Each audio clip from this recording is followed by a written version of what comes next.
Senior IAS అధికారి Smita Sabharwal social మీడియాలో చాలా యాక్టివ్గా ఉంటారు. ప్రతి విషయాన్ని ఆమె తన అభిమానులు ఫాలోవర్స్తో పంచుకుంటుంటారు. ఆమె ఏ పని చేసినా సంచలనమే. ఇప్పుడు స్మితా సబర్వాల్ చేసిన ఒక ట్వీట్ వైరల్ అవుతుంది. ఆమె ఎంత ఎమోషనల్గా ఆ పోస్టు ఎందుకు పెట్టాల్సి వచ్చింది? వీడ్కోలు పలకాల్సిన సమయం స్మితాకు ఎందుకు వచ్చింది? ఇంతకీ ఆమె ఎవరికి వీడ్కోలు చెప్తున్నారు? ఈ విషయాలు తెలుసుకోవాలంటే జస్ట్ వాచ్ ది స్టోరీ.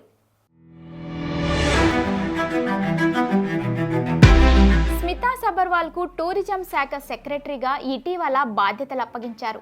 ఇంతకు ముందు కేసీఆర్ ప్రభుత్వంలో సీఎంఓలు సేవలు అందించిన స్మితాకు రేవంత్ రెడ్డి ముఖ్యమంత్రి అయ్యాక కొద్ది రోజులు పోస్టింగ్ ఇవ్వలేదు. ఆ తర్వాత ఆమెకు ఫైనాన్స్ సెక్రటరీగా గ్రూప్ 1 స్థాయి పోస్టింగ్ను కేటాయించగా కొత్త బాధ్యతలతో ఆమె బిజీ అయిపోయారు. ప్రస్తుతం టూరిజం శాఖ సెక్రటరీగా విధులు నిర్వహిస్తున్న స్మితా సబర్వాల్ తాజాగా మహారాష్ట్రలో ఎన్నికల విధులు నిర్వహించేందుకు బాధ్యతలు అప్పగించారు. దాంతో నెల రోజుల పాటు బుల్దానా, మాల్కాపూర్లో ఎలక్షన్ జనరల్ అబ్జర్వర్గా విధులు నిర్వహించారు. ఈ నెల 23న మహారాష్ట్ర ఎన్నికల ఫలితాలు రావడంతో నవంబర్ 24న తిరిగి రాష్ట్రానికి చేరుకున్న స్మితా సబర్వాల్ నెల రోజుల పాటు మహారాష్ట్రలో విధులు నిర్వహించడంతో అక్కడి ప్రజల ప్రేమను తలుచుకుంటూ ఎమోషనల్ ట్వీట్ చేసినట్టు తెలుస్తోంది.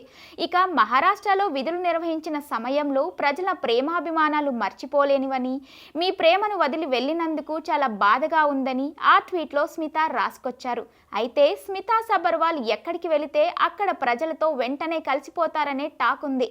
అంతేకాదు తాను విధులు నిర్వహించే ప్రాంతాల్లో ఎక్కువగా సందర్శించడం కూడా ఆమెకు ఒక మంచి హాబీ అట. అందుకే ఆమె ఎక్కువగా ఆలయాలు, పర్యాటక ప్రాంతాలను చుట్టి వస్తుంటారు. అలాగే ఇక్కడ తాను దిగిన ఫోటోలను సైతం సోషల్ మీడియాలో అభిమానులతో పంచుకుంటారు. స్మితా సబర్వాల్ నెట్టింట ఏ పోస్టు పెట్టినా విపరీతమైన ఆదరణ ఉంటుంది.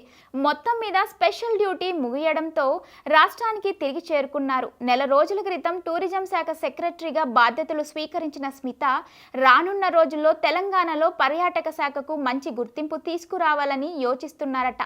ఇప్పటికే రాష్ట్రానికి ప్రతిరోజు లక్షల మంది పర్యాటకులు, విదేశీ యాత్రికులు వస్తుంటారు. అయితే ఈ సంఖ్యను రెట్టింపు చేయాలనే ఆలోచనలో స్మితా సబర్వాల్ ఉన్నారట. ఇందుకు సంబంధించి ప్రణాళికలు సైతం సిద్ధం చేస్తున్నట్టు తెలుస్తోంది.